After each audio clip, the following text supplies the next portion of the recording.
श्री चैतन्य महाप्रभु देशर जो सबु स्थान को जाइथिले से सबु स्थान आज पवित्र तथा प्रसिद्ध धार्मिक क्षेत्र भावे परिचित। सेथि मध्यरु भद्रकर सन्थनगर संथिया हेउछि अन्यतम। पुरीरु वृंदावन को जिबा बाटरे श्री चैतन्य महाप्रभु अटकी जाइथिले भद्रक सहरर साळंदी नदीकूल संथियार मदन मोहन मंदिर रे। प्रभु जिबा समय मंदिरर महंत महाराज को दे जाइथिले तांको व्यवहृत कंथा खंडीए। सेही कंथा एबे भी साइता होई रहिछि मंदिर भितरे।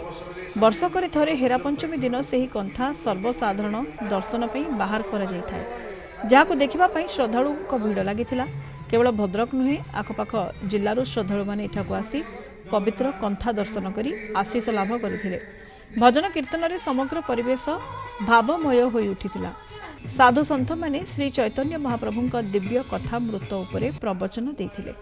शेषरे भजन और नृत्य गीतर आसर जमिथिला। एथिरे भद्रक विधायक और जिलापालक समेत बहु विशिष्ट व्यक्ति जोग देथिले। बहुत खुशी लगुच आसी राधा मदन मोहन मंदिर रे कांथा दर्शन हुए हेरा पंचमी रे। वो प्रति वर्ष आसे परिवार सहित आसे। श्री चैतन्य महाप्रभु पुरी वृंदावन यात्रा करथला बेले उक्त पीठरे 5 दिन अवस्थान करथिले एवं गला बेले तांको निजर देहर वस्त्र अंधाखंडिक एटी प्रदान करथिले तत्कालीन महंत महाराज को, जहाँ वर्तमान सुधा उक्त पीठरे सुरक्षित। वर्षर केवल मात्र थरे माने आषाढ़ शुक्ल पंचमी थे सर्वसाधारण दर्शन भाग्य हुए।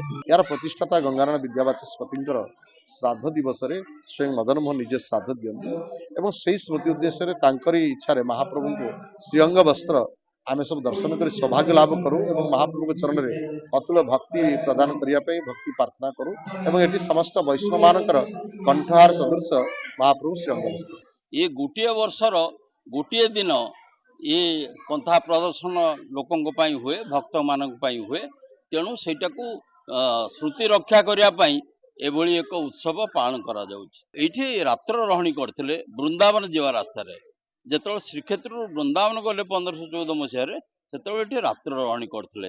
एभली एक संस्कृति संपन्न जिल्ला रे एभली पवित्र स्थान रही आर विकास मध्य करवा जरूरी।